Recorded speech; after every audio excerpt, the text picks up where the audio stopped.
anyways, tonight we've got part 2 of art, and sort of because I'm a lazy guy, what I do is we have the agenda here, and depending on Metro items here, rather than me telling you about what's happening at Metro, there's agenda items roughly 1 through 9, and they're just meant for, they could be a quick touch on the topic or any level of explanation you want, Art, if you want to introduce and do it, touch those bases, and then a lot of people have a lot of questions, and so we're going to throw the meeting over to questions. So everybody, the ground rules for the questions are is everybody gets a question, and then if we've satisfied the room in terms of the questions, then we go around and you get another question. And remember, Art has to leave. So anyways, without further ado.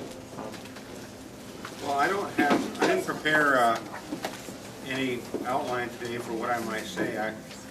Our visitor from Pittsburgh does prompt me to tell a story. I flew into Pittsburgh about 10 or 12 years ago, one Saturday, and in the summertime, and so I got in the hotel and I walked over to the new ballpark, the new baseball stadium. I was 5 minutes to 7, I walk up to the gate and I say, I need one ticket, what's the best one you have?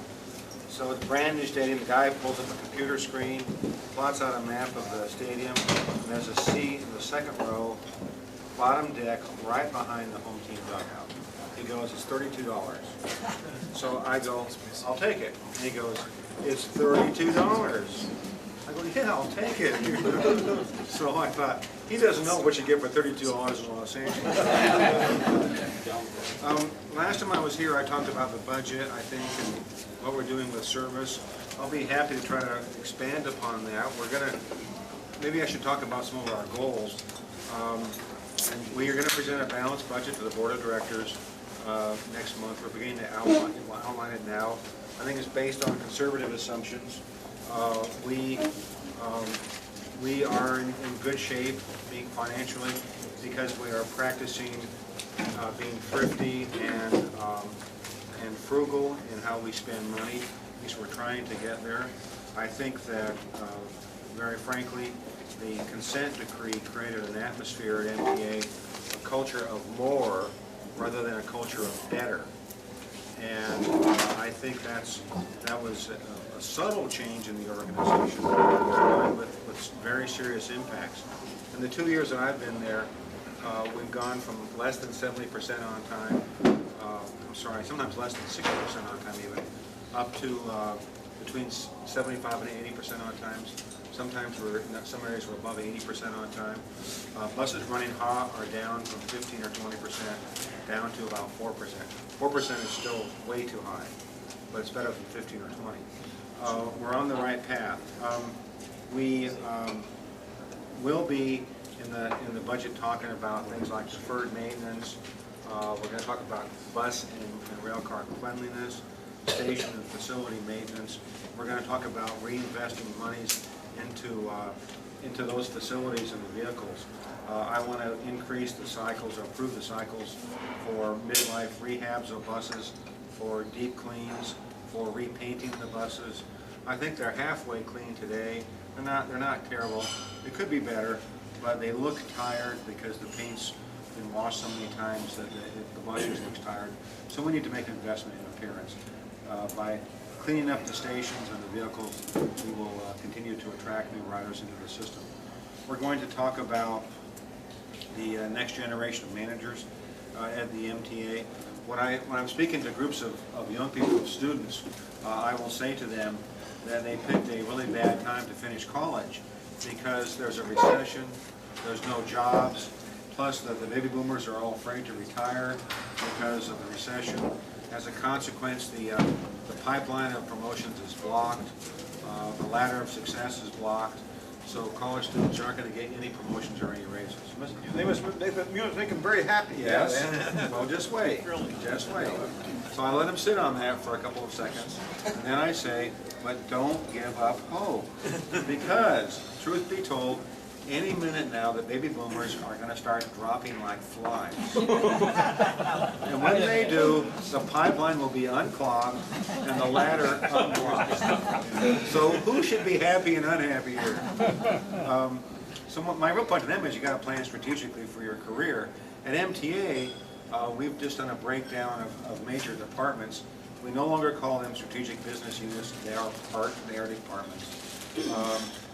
And we find some of our units where we have 50% of our staff, management and professional staff, are age 55 and older. What that means is in the next 5 to 10 years, there's going to be very high levels of turnover. The next step in the analysis was to look at what kinds of jobs might we recruit on the outside for, accounting, finance, marketing, things of that nature, which exist in college classes and other organizations, marketing. At the same time, there's other skill sets which are not taught on the outside and don't exist except within the industry. And that would be things you may not care about, but like extra board markup and a variety of other tasks that we have to develop expertise on. So we're going to be developing certain activities to bring in young people, students, new college grads. We're going to, even though we're in a tight budget, we're going to maintain a strong and healthy internship program. I want to make sure that we can compete in the outside market for those professionals. Within the organization, we'll develop something like, we'll call it Metro U or something like that, that will talk about transit operations, how you run a good system, what the standards should be, et cetera, et cetera. We'll also talk about the freeways. The interchanges are dirty, they have graffiti. Much of LA looks like the Bronx. This is not good for an area that depends significantly upon tourism and other things. People live here. It's a great place. It should look like a great place. The freeways, the landscaping should be improved. We're going to put some money into that as well. We're going to pick 2 trial locations and try to get them cleaned up from graffiti and install new landscaping with irrigation. We're asking Caltrans to do something very difficult for them to agree to with them is this. We want to install plants with thorns on them. You know, the graffiti guys like to go out there late at night and graffiti things that make it look bad, so I want thorns out there. Some citizens have said, why not like poison ivy? We're not planning on that. Let me see. In the budget, we have been contemplating a service reduction of around 395,000 hours. That I have to give you a little bit of review from last time. Right now, we're carrying around 51 boardings per hour. This would push our number up to about 54 passengers per hour. The load ratio, that is the ratio of passengers to seats during peak at the max load points will go up, has gone up from 1.2 to 1.3. That is on a bus with 40 seats. Previously we allowed 8 standees. Now we'll allow 12. Lighter loads than San Francisco, lighter than Chicago, lighter than New York, lighter than Philadelphia, lighter than Washington, D.C. So that shirt is objectionable. Go Bruins. Must be an SC shirt, huh? And so, you know, the average trip length on an MTA bus is about 4 miles. So what that means is the heaviest load lasts for, on a given trip, 15 or 20 minutes, something like that. That's a slightly higher load. It is against national standards, against historic standards in LA. It is still much lower than we see. 25 years ago, we were looking at a load ratio here between 1.45 or 1.5 boardings or passengers per seat. So it's a significantly lower ratio than we had historically. In any case, we've reduced the size of the June service reduction by about 1/4. That followed meetings with around the county with citizens. We had a committee of riders comment on the system. So we've taken a bunch of changes or reductions out. Just about a dozen lines are going to be experiencing service improvements, bus lines as well during the coming year. So with that, I haven't really gone through any of this list. And I should say to you, we didn't have many questions last time. It will not be hard for you to ask me a question that I don't know the answer to. Most of the things that are going on, I don't know. Most of the 9,000 employees there, I don't know. I know a fair amount of what's going on. I know a fair amount of employees. I was at one of our bus divisions today, but you know, I don't know every single thing. I do my best to know everything, but I'm afraid I fall short. So probably on YouTube, all I'll see is me saying, I don't know anything. Well, Art, if you could maybe address a couple of the items on the agenda, not necessarily all of them, but a few that are of particular interest to us are the regional connector, if there are any updates on the Fifth and Flower Station, if you have any update in terms of express lanes issue with members of Congress who've expressed some concerns, and also the exciting news about the interest in electric buses for Metro. Yeah. Well, first of all, the downtown connector, we've had that's a tough alignment in the area of Little Tokyo because there's an old community there that we can't destroy. There's buildings. Union Station is where it is. We're trying to figure out how to go through Little Tokyo without destroying it. We're trying to do so in a way that still creates an alignment that doesn't ruin Alameda. It still allows a connection into Union Station.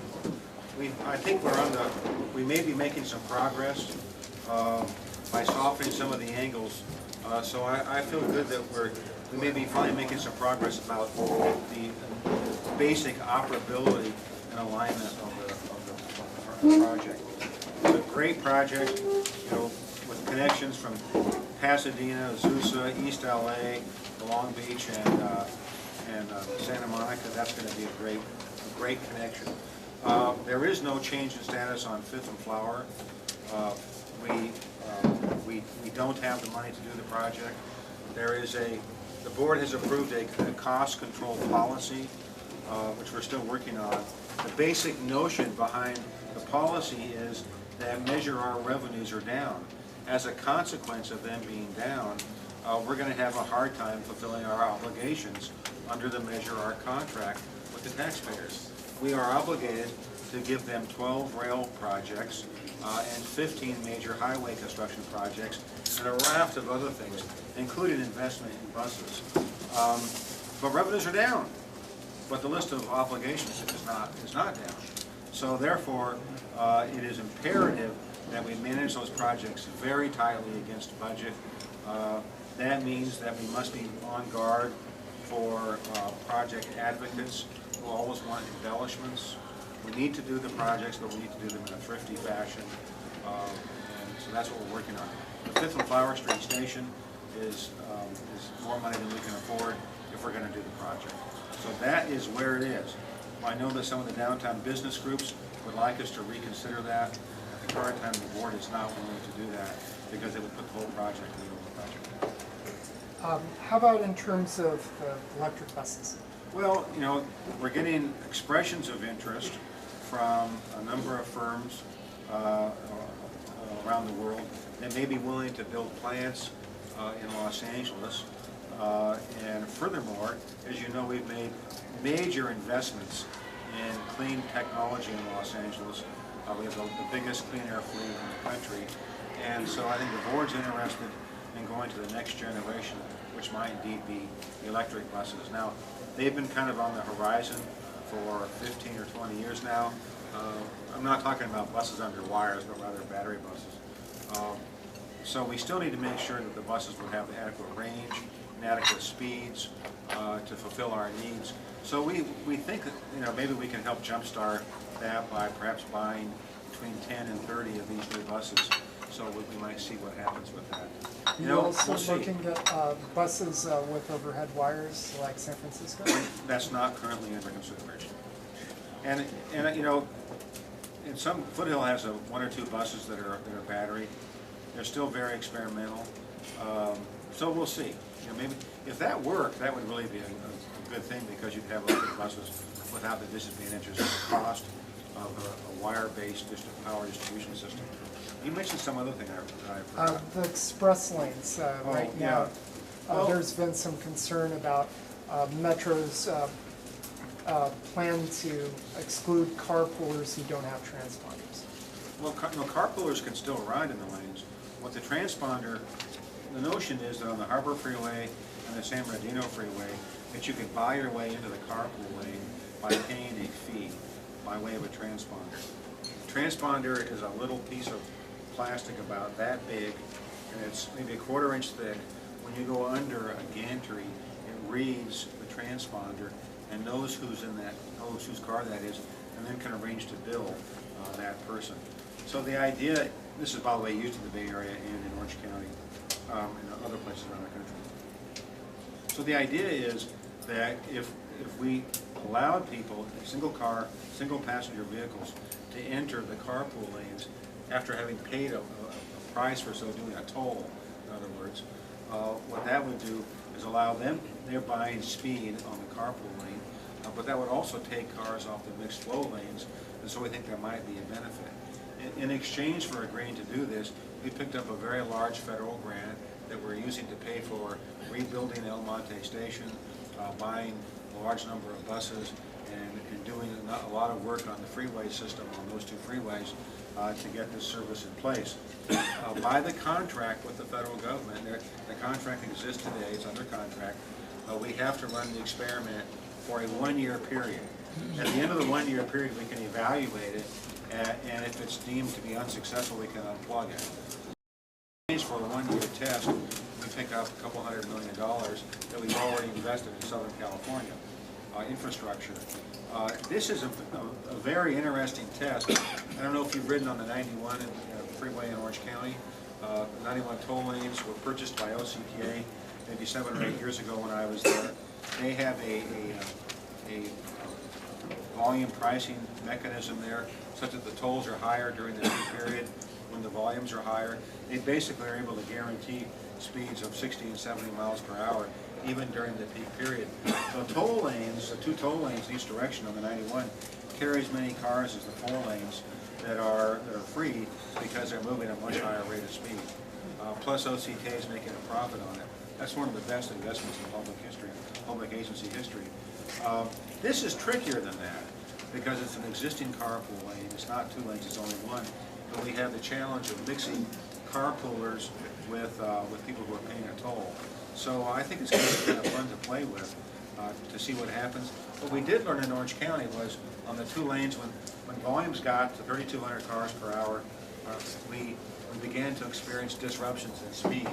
And they weren't minor, they were major disruptions. At 3,400 cars per hour, the speeds could be 15 miles an hour or 70. So the reason for metering it down to 3,200 cars or less per hour was to get higher speeds. The way we did that was by having higher prices. So the tolls there vary by day of week, by direction, and by hour of day.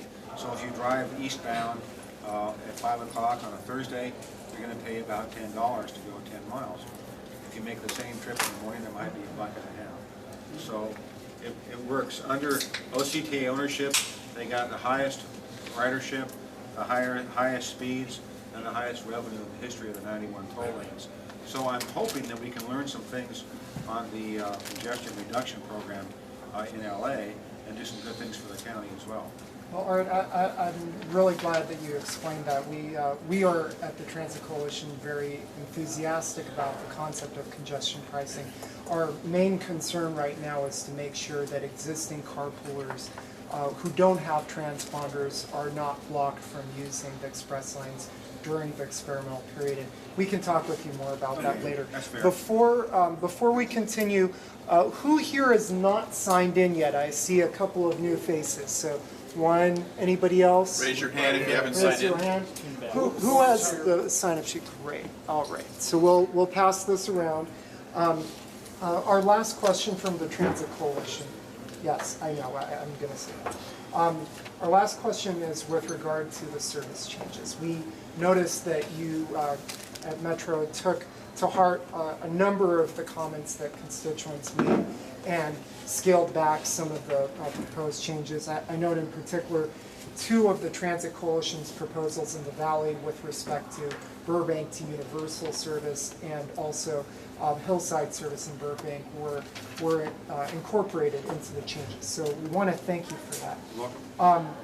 We want to also ask you 2 things. Number one, to what extent has Metro thought about engaging in a longer-term process of doing market research on how to capture people who have experience riding, not necessarily the non-riders that you talked about last time, the Dodgers Stadium Express, but people who maybe work at Subway or McDonald's who sometimes might ride the bus, but maybe if their bus service is cut back, they've stopped riding it. Is Metro thinking about doing a longer-term study of what are the elements in terms of service, whether it's in terms of, like you said, not having buses run hot, having cleaner buses, having more frequent service on certain corridors? Has Metro thought about that? That's the first thing. Second thing, given the rise in gas prices and the rising ridership, is Metro thinking about taking some of those 300,000 hours of savings and reinvesting it efficiently where resources are needed? So rather than a 300,000 hour net cut of service, this is a cut, but we may add in other service as needed. Well, let me answer the second one first. The service cuts that we're doing in June are not, I did not ask for a fixed number of hours to be cut. What I said to Schedules, Cohen and Chung, was look at the service, look at the ridership, and if there's service which is not well utilized, let's look at taking it out. So what drove the size of the change was not seeking economies. It was seeking to be frugal and thrifty and efficient. We have an obligation to the taxpayers as well as to the riders to be thrifty and frugal with their dollars, and we take that very seriously.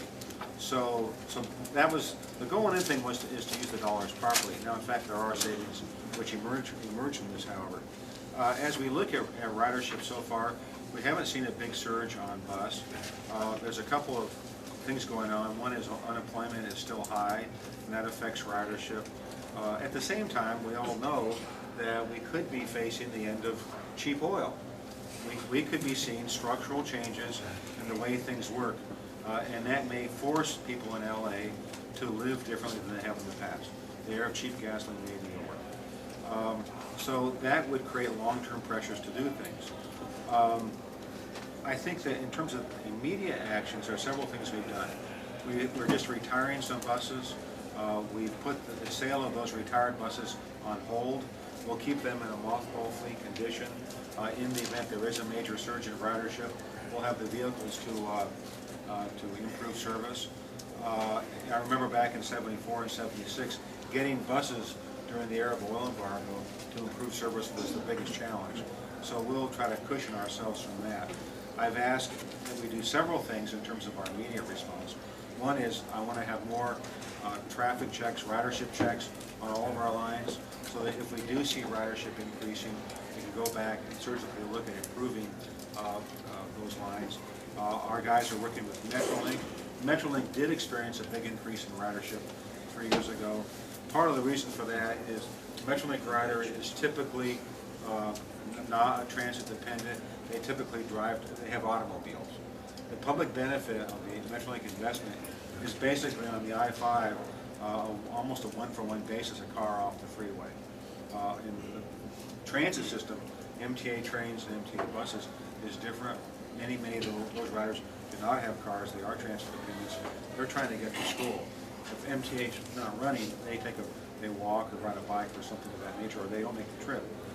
So a little bit of different things going on. Anyway, we're going to, monitor Metrolink ridership, and if we have to improve service at a Union Station, we'll do that. We do have the ability, as we look at the system changing, as gasoline prices go up, we do have the ability to make changes. Thus far, I just said that we're improving the schedule on 12 lines. Thus far, we're not in the position of having to cut only for the reason of economies. Now, I got to be honest, if in fact we were in that dire financial situation, I would recommend making cuts, but that's not where we are right now. So I think we're in a position where we'll be able to respond. I should also note, this business of improving on-time performance, I may have discussed this last month, serves to, if you can manage balanced headways, frequencies, then your loads are going to be balanced, and the quality of the ride to all the customers goes up. So does the capacity of the system overall. So that's where we are. There's much unknown here. How long will the prices be high? Is it a temporary surge? What's going to happen in Libya? What's going to happen in Saudi Arabia? Does anybody know the answer? Oh, good, let me I'll know. tell you right now. Okay, so, you know, we're trying to make sure we have the ability to respond if in fact we approach a worst case scenario. Great. I'd like to make a pitch to everyone. We're going to open it up for questions, but the Transit Coalition is a nonprofit charity, 501c3 tax-exempt organization, and we run a very tight ship, just as tight as a ship as Metro is run by Art. And in order to keep our organization going and print out our newsletters, which we distribute free of charge, and hold these meetings, we ask for your support. We have some donation envelopes here which we'll pass around, and if you're kind enough and able enough to give us something, we would definitely appreciate it. Bart, do you have anything to add? Well, that's it. I have promised Tom Rubin at no extra charge he gets the first question. Oh, man. But we already know the answer because I was watching the video of last month, and it basically said if Tom asks the question, he can ask the question too. So we don't have to ask the question or answer because we already know the answer and the question. I don't. We don't use Okay, it. but okay, Tom. Tom and I worked together for quite a while, Pass this on to Barney. back in the 80s and 90s. Had a lot of fun. Get Bart By the way, one, but pass him around. Okay. I should also say, some of you participated in our citizens review of the service changes, and I appreciated the thoughtful commentary. Art, I want to congratulate you. I'm passing around some graphs. What I did is I took the 20 largest multimodal transit operators in the U.S., bus and rail operators, and I did some analysis. So the top chart there is... Tom, this is the shortest report I've ever seen you write. Is it less than 30 pages? Oh, yes. So the first one is boardings per hour versus average passenger load. You want to be up in the upper right. And there's LA, almost at the top. It's second to New York City on both, and San Francisco beats it on boardings per hour. The other thing that's interesting is that since '96, which was the year before the consent decree, MTA's improved about 6% on one and went down about 5% on the other. Second chart is subsidy per passenger and per passenger mile. And here you want to be in the lower left. You want to have as low as possible. And San Diego won this one, and Chicago beat LA on subsidy per passenger. Subsidy from where? Federal? No, total. Taxpayer subsidy doesn't matter for the source. And so again, LA's doing pretty good. And again, on this one, LA improved on both measures. Third one is fare box recovery ratio, which frankly I don't think much of, but some people like. But even there, you'll see that MTA bus service is in the upper half. So MTA has this route performance index. So the fourth graph is I did a route performance index for the 20 largest transit operators. I added one to the three you have. I added subsidy per passenger mile. And I'm very, very happy to be able to tell you, Art, congratulations. When it comes to productivity and cost effectiveness, you're running the #1 transit system in the industry. Thank you, Tom. So, obviously, the thing to do is, when are you going to start expanding the bus service? Thank you. I appreciate your charts. My comment about the length of this is a function of my history with Tom. In the past, we'd be having a meeting that we'd get done about this hour at night, come back the next day at 8:30. We'd have a 150-page typed report.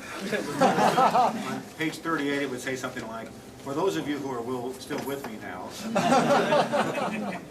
you know, I think the MTA is an efficient system. I think it's a good system. But that doesn't mean that it can't be better.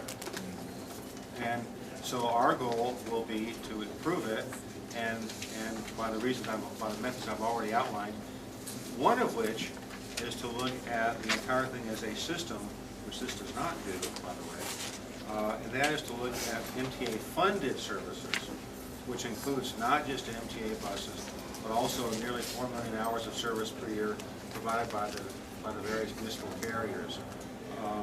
You know, the board is happy to support those other systems. They've grown by about 1 million hours per year 25 years ago to nearly 4 million today. So we see a net increase in transit over the period. I'm glad that MTA is efficient. I'm going to tell you it's going to be more efficient. Taxpayers demand that. All right, start with the questions over there. Behind Wes, is that Nate? Yeah. I want to ask you, Metro planners have decided to truncate a line, a local line 96 that goes from downtown all the way to Sherman Oaks. So it will end, rather than going all the way to Sherman Oaks, it will end at the Burbank station, and they're going to replace it with another line. Probably the passenger ridership isn't that great, but what it does, by ending that line there in Burbank, it eliminates direct transit access for a lot of people in the city of Los Angeles to get to the major public recreational spot in the city of Los Angeles, a major cultural spot, which is Griffith Park. That means people in LA, the city of LA, who pay taxes to support Griffith Park and its institutions, will not have direct transit access to Griffith Park. They'll have to take a bus or somehow get to the Burbank station, and then get another bus for a trip that may take 2 hours to get to Griffith Park. There's no alternate, there's no option, there's no shuttle. Like the observatory has a shuttle, a weekend shuttle. Now, perhaps the ridership isn't that great, but that's a public area. Doesn't Metro have an obligation to provide public access to the citizens of Los Angeles to a public municipal area that has thousands of people to provide an alternative to driving into beautiful Griffith Park? It doesn't make sense. What do you think about that, Art? Who runs the shuttle bus up to the Griffith Observatory? It's LADOT. Art, if you like, LADOT. Yes, So LADOT runs a shuttle to an LA city facility, yes, and the zoo is a city facility. exactly. So I wonder if perhaps LA Dot would run the service. Somebody has to.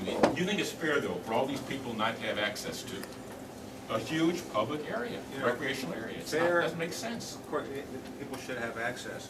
MTA thus far has cut around 12% of its service when the June shaking goes into effect. Yeah. Is there any public agency that you know of that hasn't cut service? Any other agency? Yeah, Probably not. probably not. Yeah. It's a terrible recession. Yeah. Receipts are down, revenues are down. Yeah. We have another obligation, and that is to keep the system solvent. And so, we're all monitoring the economy. We hope things begin to improve. I hope that we will continue to fund the munis if they can figure out how to help us get there, either through their wherewithal or through ours. I think there should be service there. How we get there, we'll see. The Dodger Stadium service is subsidized. Yeah. So, if one wants to, I'm hesitant to have MTA pick and choose trip purposes and decide which ones have merit and which ones don't have merit. just to But be it's obvious clear, this is a public area. just to be clear, there's been no cut in service in terms of the total route of line 96 and in direct response to the Transit Coalition's advocacy. Right, but there has Because to be Metro direct was access, actually, yeah. Metro was actually planning to cut in half the amount of service that would exist from Universal City Station to Burbank. So there's no cut in service. What is going to happen is we're going to have a more reliable connection between Burbank and Universal because it'll no longer be tied to the schedule from Burbank to downtown LA. But you're right, it will require taking 2 buses instead of 1. Could be a But lengthy trip. Okay, but we can't have the whole meeting as a dialogue. We have a lot of questions. the service is still there. Okay. All right, Bradley's next. Rail procurements? Rail procurements? Yeah, for cars or what? Yeah, just because, we're gonna have all these different rail lines opening up, but we still have no car procurements scheduled.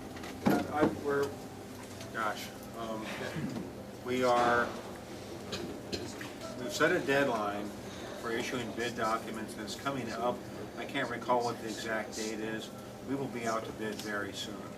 We've been working with the federals to try to get some relief on trying to stimulate a local plant in LA. I'm not optimistic we're going to get that.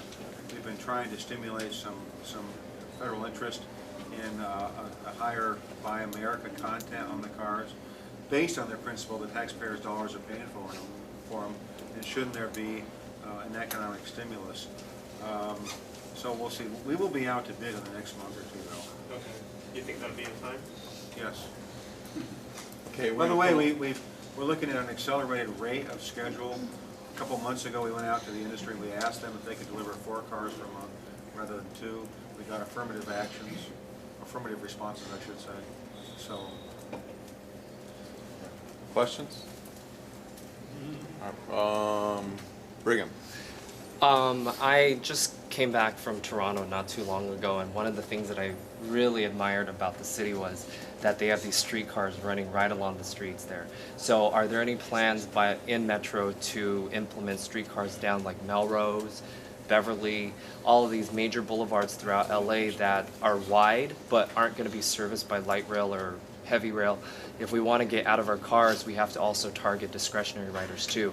There's a lot of shops on Melrose, a lot on Beverly. Those are great wide boulevards that would be able to accommodate streetcars very easily. Pasadena, these are all places that could all use streetcars in the future, I think. The city of LA is evaluating a streetcar in downtown Los Angeles. I don't think they finished their alignment yet. It would go to LA Live. I think if they're going to do it, it should go to Union Station for the connection there. We are not looking at any streetcars of the type you refer to. There are a dozen rail construction projects in Measure R, however. Long term. Well, it depends. I mean, right now, we're doing initial work on Crenshaw. Expo 2 is under design.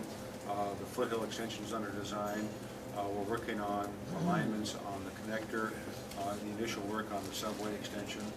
So, that's 5 rail lines that are under initial stages of development right now. Under what was called 3010, which is now America Fast Forward, we're trying to seek federal assistance in funding these projects and the highway projects to deliver them in a 10-year period rather than a 30-year period. So I think we are making progress. The Expo line may open later this year. If not, it'll be, I think, pretty early next year. So, things are happening. It seems slow to you. I can appreciate that. When I was your age, there weren't any rail cars here. So you young whippersnappers. Norm Lane?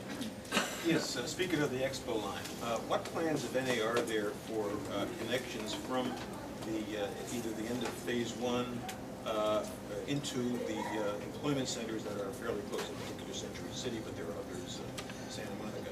Is there going to be some kind of a transit center there that will, we will realign bus lines to make it a more productive operation? One of the things I've asked for is when you open a new rail segment, is to really look at the bus system, the bus component of the transit system, to make sure that we're doing exactly what you're referencing. Obviously, the subway at some point gets out to Century City. That's going to be a little while. That's a while, yeah. We will also look at, there's some interest in the board in looking at the Crenshaw line going north of Exposition, perhaps to West Hollywood. I don't know what the alignment of that would be. We're in the early phases of that discussion as well. Patricia O'Connor? Hi. Yeah, I have 3 things for you, Mr. Leahy. You only get one Today I question, read- though. today One I question, read please. in the newspaper that they're going to make some kind of an extension from Burbank to Plummer on Van Nuys Boulevard, which is in the San Fernando Valley, perhaps something in the middle of the street. And they said this is to service the northeast end of the valley. And I take exception to that because Plummer and Van Nuys Boulevard is actually the end of Panorama City. The northeast end of the San Fernando Valley, actually on Van Nuys Boulevard, ends at Glen Oaks and or Foothill. And if you don't incorporate, if there is anything like that, I honestly think the bus lines there are fine. I don't think you need all this. But if you do it, you've got to service the people at the far end of the northeast end of the valley in Pacoima, because they are the poorest people and they ride the buses so much it's like being a sardine in a can when you catch the bus with them. So what will you do to make sure that the far northeast end of the San Fernando Valley is serviced if there are any changes? Getting off at Plummer is not good enough. Have you made that suggestion to us over this review period of the last 3 or 4 months? No, I'm making it to you now. I asked the question first, though. Did you? And I answered, I said, no, I'm making it to you now. My suggestion to you would have been 3 or 4 months ago to make the suggestion. We can be flipped back and forth. That really doesn't. I just read it in the paper today. I had no knowledge of it beforehand. To give you context, this is with regard to the Measure R East San Fernando Valley North-South Rapid Ways project. And as of now, the public comment process, scoping process hasn't begun yet. So that, what happened was there was an interview in the Daily News with LA Deputy Mayor Jaime de la Vega about that, and so that's where that question is coming from, and we'd be happy to talk So you have time. about it. Yeah. I do have other concerns, All right, but but we since you got- won't let we me need to- address them, how do I address them to you? Send me a letter. A letter to what address? We'll get it for you, we'll get it for you, it's not We'll secret. get it for you. All right, next. And you'll get an answer too. Okay. Okay, over here in the back, I can't see, it's Kurt. Yep. Just a question about the 10110 Hot Lanes project. Is Metro satisfied that it won't interfere with the busway operations? Will you be able to immediately adjust the fares for the hot lane in case the buses get delayed by traffic, like on the 91? Well, I hope so. I mean, this is an experiment. I think we're going to have problems and challenges because it's something new. And we'll know more after a month or two of it than we know when we first start. But clearly, we want to do what you've just said. We want to be able to do that. So well, I mean, technologically, you should be able to adjust. And as far as the project's concerned, you can adjust within that first year? Sure. Okay. Don Bing? Sure. Two items very quickly.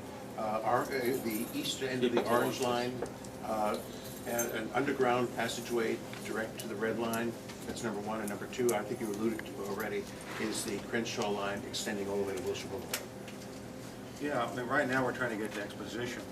But I think there's general agreement. It should ultimately go north to West Hollywood, to obviously Wilshire, and then up north beyond that. And the south, the day ought to come when it goes to the South Bay, down into Long Beach. No, that's not going to be in the next 5 or 10 years, but it should happen.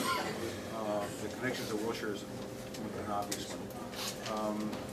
I forgot your The other. orange line, like an escalator from under Lancashire. I don't know if that's under consideration. I'm not aware of it. It's I maybe can- 50 yards or something. I can answer that. It's part of some of the projects that got delayed with the recession was, and one of those projects was connecting the orange line to the red line, and the developer, that was part of the developer bid. And right now, since Roger Moyer is not here, I can't answer that exact question, but some of these projects that have been mothballed over the past couple of years because of the recession, we're in the process of coming back and rebid. So that actually will probably happen. So it's not 100% yes, but it's under consideration. Next And worse question. gets to worse, we can do bungee cord. I forgot your name? Sylvia. Sylvia.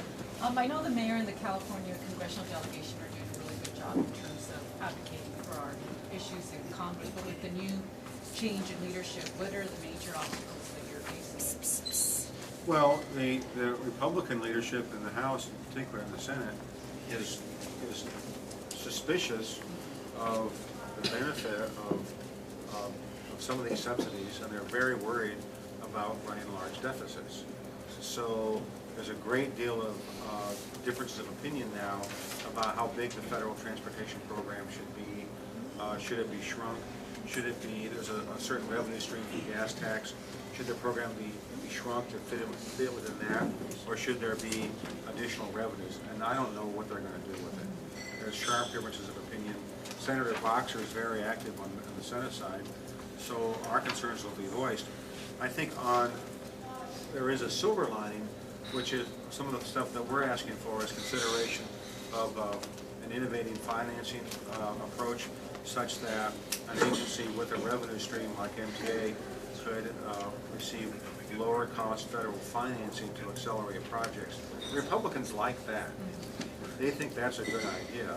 So we'll try to find approaches which work with the Republicans and the Democrats. Right now, they're all kind of looking forward to the election next year to figure out who's going to run the Senate and the White House. So there's a certain, right now they're all being pretty cautious. Okay, Judy. Judy. Me? Is your name Henrietta? I'm sorry. My name's Judy. Oh, okay. I asked for Judy. Okay, I'd like to begin with a plea first. I think you said it best about the bus ridership, who in most cases are not discretionary riders and who suffer terribly when there are reductions. And where the ridership levels are heaviest is where they're most needed. And I wonder if in your model you take into account the potential passengers who are waiting for a bus to come and things like that. So I know that you take this responsibility not very lightly and very personally, and I would like to encourage you to continue with Fair that. enough. But my question is, and it's very important. But my question is, if you consider a north-south light rail running along the 605 potential right-of-way, which would intersect with an Amtrak line, 2 Metro links, and 3 light rails, particularly for those of us in the San Gabriel Valley and the Inland Empire who don't necessarily want to be so downtown LA and Union Station centric, to go there to get back to. I know Congresswoman Napolitano would like to do that. It's not a Measure R project right now. It isn't funded right now. So I don't know when it might be, but she's interested in it. So what she'd like to do is to take the East LA line in both directions, San Gabriel Valley and towards Whittier and out that area, and have them then get to 605 with the north-south district. I can't tell you that's going to happen real soon, but at least the Congressman was talking about it. Yeah, but it all comes down to money right now, because the recession is having a serious impact. I should say to you that the reason for doing the more intense ridership checks is to find just the problem that you're talking about. In the budget, we're also going to propose a reduction of the day pass from $6 to $5, because we recognize there's going to be some increased transfers because of the changes we're making. So we think it's fair to try to mitigate that with a reduced day pass. So we'll see. What percentage of revenue comes from the buses anyway? From the fares, about 27, 28%. The entire metro? No, that's just transit.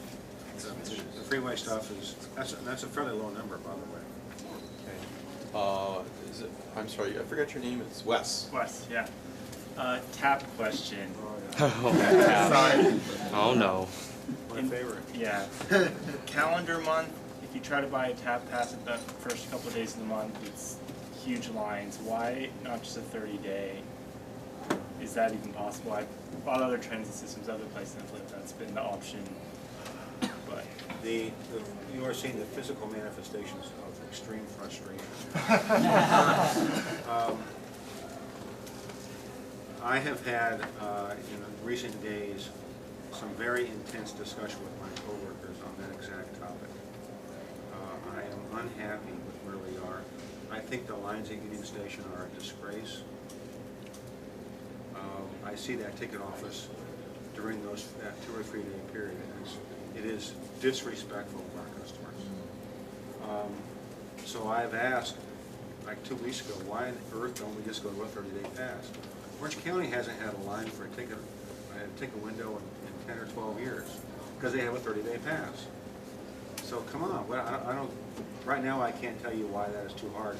But I asked 2 weeks ago to get that under active consideration because I asked my coworkers, do you like going to the DMV every 4 years and waiting in line?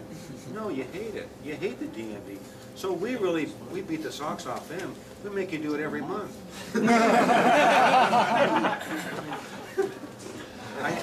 That is just an awful place for us to be, and we got to get it cured. I'd almost buy a year pass just to get out of those lines. Yeah. But that doesn't seem to be easy either. 6 months. I got one more maybe.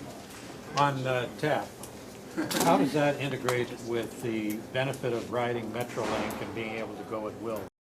This is in the light rail. Well, it works on light rail and it works on the buses. It does not work on Metrolink right now. Yeah, but if you're a Metrolink rider and you go to a mandatory TAP, what do we do? Well, we're not.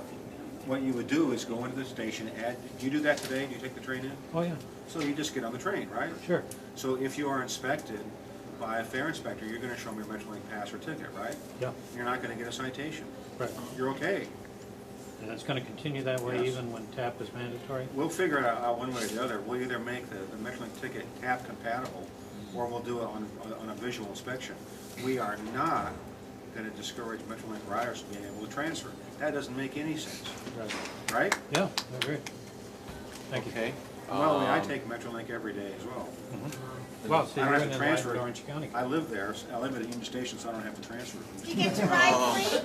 Yes, I do. Yeah. Jim Clark? No, not on Metrolink. I pay. Oh. Really? Yep. Yeah. does get a pass on that. Jim Clark, did you have a question? Yes, Art, the mayor and a number of members of Congress are tomorrow having a mass rally against the proposed budget cuts in HR 1, and I'd like to make sure everybody's aware of that. It's going to be at 3 o'clock at the Roybal Federal Building, rain or shine. One of the things we're trying to determine is the impact, though, of those cuts. We know it's about $517 million for the city of Los Angeles. We've got about similar figures for the county and the school board and all that. Have you had any assessment about what the impact of the HR 1 cuts would be on MTA? You know, I don't know right offhand, but I do know if the federal program shrinks by 20%, the transportation program, that has an impact on us. We are vulnerable to that. We're vulnerable to the state not selling the bonds. I'm sympathetic, but we could face very, very tough times in the coming year. I understand the federal problem. I understand the state problem, but we've been good so far. That may stop. That may come to an end. Daniel? It seems to me that we are getting closer to the gate top card to be fully functional. Is there any attempt to do the top card ADA accessible? Either the cars can be small or the top instrument lower on the side. I didn't understand the question. The placement when you walk into the current Turnstiles? wheelchair accessible turnstiles, they can be lower. Well, okay, at the stations, there's one of the passageways doesn't have a turnstile. That's right. And that's why it's there. In the event there's any problem with even if we had the gates locked, which they're not, any problem with a passenger who for whatever reason can't tap, they can go through the open gate. That's right. So we're not going to lock. That's. I'm sorry. We're not going to lock somebody out because they can't tap their card. But the problem here is that you can make the top cars accessible for people who have mobility problem, and they should be lower. The green machine should be lower. The top car instrument. I don't know what's involved, but I'll find out. I don't know. But, you know, if you know somebody who can't tap, have them go through the open avenue. Next question, Mr. Lowy? Yeah, given that the revenue, Measure R revenues are going down, what are your thoughts about the line underneath over the pass, the last one in Measure R? Is that going to make it, do you think? Well, it's our goal to make it. Yeah.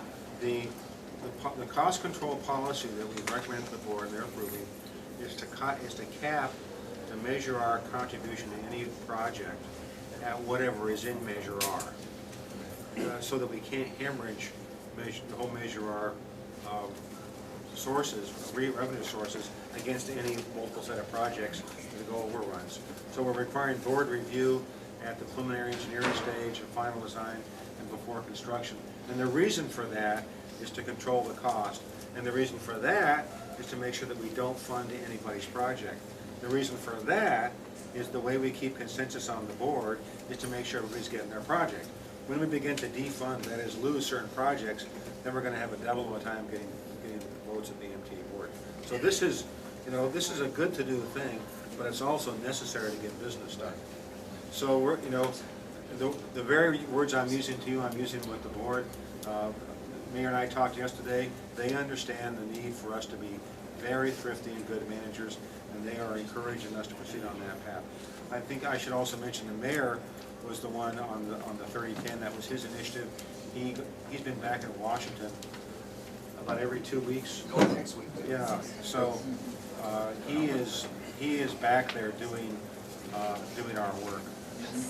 I have a high-speed rail question. Okay. A number of people have been approaching me with the efficacy of potentially, we already have a Metrolink line that goes from Los Angeles to Palmdale.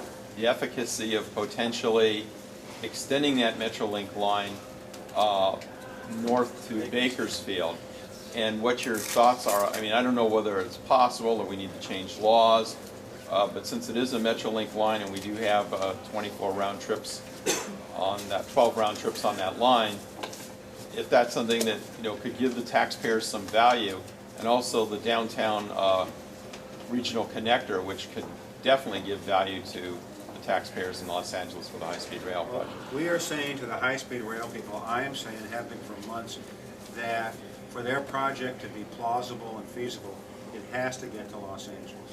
Right. It has to. Let's do that. I want to go to Buck Owens Ranch. Yes. That's why we're building it. So it has to get there. I discussed it with the head of the high-speed authority on Friday. We may need to have a phased process, phased geographically, and phased in terms of time. Maybe the first generation should be diesel at 125 miles an hour. We have to generate a statewide system. If you get to LA on a diesel, you go to San Diego on a diesel. If we invest some money in grade crossings and track straightenings, we can get between LA and San Diego and up into Palmdale, that's a good thing. It's got to get to the Bay Area. It has to make sense as a system. It cannot be a large test track in the middle of the Sandwalk here. Right. Okay, and the run-through tracks. Oh, well, those are, we're looking at them, right, at Union Station. Correct. Yeah, I mean, it could be part of the high-speed or Right. Metrolink or Amtrak. Yeah, the idea is, maybe you all know, is just to be able to come in Union Station and go out the other end without having to do the backward movement, which we have today. That would save a whole lot of time and motion. And congestion at the station, right? Okay, we've got time for like another question. I know it's Mattapoisett, but Patrick. Patrick. Hi, TAP questions, or TAP question, which is you've had some milestones on technology of recent. You released NextBus, which works brilliantly, Yes. but the cash value just came up. Cash value just came up on TAP cards. You guys have been working with off-the-shelf software from Cubic for how long? And all of these cards, with the exception of the TAP card I have software that's similar in base to yours, and it's still nowhere near being out of beta. And many of these cards are younger than your TAP card. And any signs of when it's going to get fixed and when it will be ready for prime time? We are working on it. He laid the bomb and gave me a sample. You know, I arrived 2 years ago, and I was surprised at the state of affairs I saw. And our goal is to make use out of that technology, and we are making some progress. Part of that, is dependent upon gaining consensus with the other carriers in the county, which is kind of the whole point of the thing. We have made some progress with about half of them. So it is not easy to solve it this time because we already have the technology defined and hardwired into the system. If you have specific ideas, I'd love to hear them. I have to remind you all, the meeting continues on. Art's leaving in 1 minute. The last question is going to go to this gentleman, but I'm just reminding you that the meeting is going to continue on. So would you ask the last question? We have some goodies for people who stay around. Something to eat? Art, as you know, I'm a reporter, and I interviewed Matt Raymond in December about data that you guys collect because you have TAP, and now that you have Next Trip and Next Bus, you have a lot of data that you can be using. But I walked away from the interview with Matt thinking you guys are not using this data to your advantage to understand how transit users are using the system to improve the system. And I'm wondering, was Matt just not in the loop, even though he's in charge of these projects, or it was just pretty stunning to hear him talk about not using the data that you haven't had, especially with TAP, knowing where people tap in and transfer the TAP and whatnot, and coming away from that conversation not hearing much. Come in and let's talk about it? I come in again? Yeah. They are actually starting to do it. We've actually, at the Transit Coalition, seen some of the bubble charts that they're making in terms of trying to figure out how to optimize the bus system based on the TAP data. But they haven't integrated the data in the way that I'm sure some of us would like to see. They're starting. If you think passengers are unforgiving, you should see my wife. Do you have a business card to give to Pat so she can write you? Pardon? Yes. A business I just card. gave out my last one. Oh, all right, then we'll get her. We'll get her the I can write you information. an excuse note, though. Thank you. I want to thank Art for coming. All right, thank you.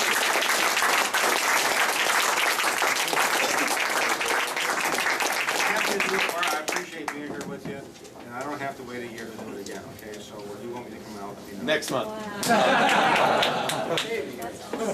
No, we got, actually, if he does come, and please, as an executive, get Matt Raymond here. He is supposed to be here next month. If you call me, I will make sure he gets here. All right. And you'll kick his I have ass. some influence with him. Thank you very much.